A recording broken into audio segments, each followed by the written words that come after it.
நம்ம இன்றைக்கி potato fry எப்படி செய்கிறதுன்னு பார்க்க போகிறோம். இது வந்து கொழுமிச்சம்பழ சாதத்துக்கு எலுமிச்சம்பழ சாதத்துக்கு வச்சு சாப்பிட்றதுக்கு செம்ம காம்பினேஷனாக இருக்கும். ஃபஸ்ட்டு நல்லா எண்ணெய் காஞ்சிருக்கும். நல்லா எண்ணெய் சூடானதுக்கப்புறம் நம்ம பொட்டேட்டோயை போட்டுக்கலாம். நல்லா தண்ணியை நல்லா ட்ரை பண்ணிவிட்டு போட்டுக்கோங்க. நல்லா இந்த மாதிரி கிளறி போட்டுக்கிட்டே இருங்க. இது நல்லா எண்ணெயிலே ஃப்ரை ஆகுறது தான்.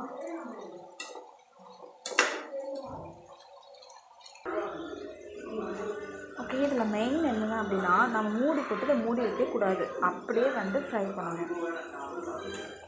அப்படியே நல்லா இது உருளைக்கிழங்கு நல்லா சுருங்குற வரைக்கும் நம்ம அப்படியே எண்ணெயிலே லைட்டாக ஃப்ரை பண்ணி கிளறி விடணும். நம்ம இப்போ நல்லா டீப் ஃப்ரை ஆகிடுச்சு. இந்த மாதிரி உங்களுக்கு கலர் பார்த்தா தெரியுதுல்ல, சேஞ்ச் ஆகிடுச்சா? இன்னும் ஒரு 2 மினிட்ஸில் இது வந்து நல்லா ஃப்ரை ஆகிரும். நம்ம லாஸ்ட் ஆக நல்லா அடுப்பை வந்து நல்லா தூண்டி விட்டுறணும். அப்போ தான் நல்லா வந்து கிறிஸ்பியாக வரும். இங்கே பாருங்கள், நல்லா இந்த மாதிரி கண்டிஷன் வந்ததுக்கப்புறம் தான் நம்ம வந்து இதில் மெயினாக பண்ணக்கூடியது லைட்டாக பிஞ்ச் ஆஃப் மஞ்சத்தூள் கொஞ்சம் போட்டுக்கலாம்.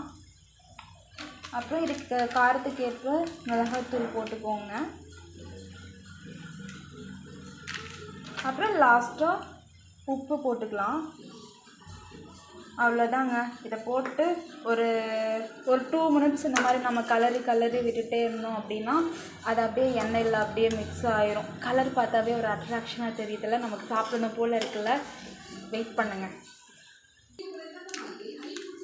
எனக்கு கொஞ்சம் கலர் பத்தலை.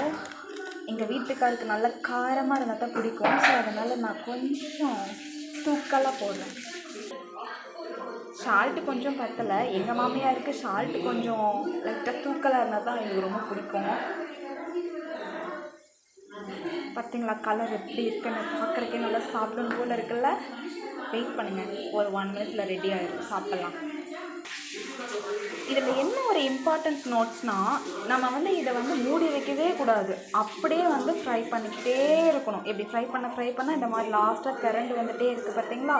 இந்த மாதிரி எக்காந்துக்கு ஒன்று மூடி போட்டு மூடிட்டா அது ஒரு மாதிரி சொதன்னு போயிடும். இப்படி வைக்கிறப்ப தான் கிறிஸ்பியாக நல்லா டேஸ்டியாக இருக்கும்.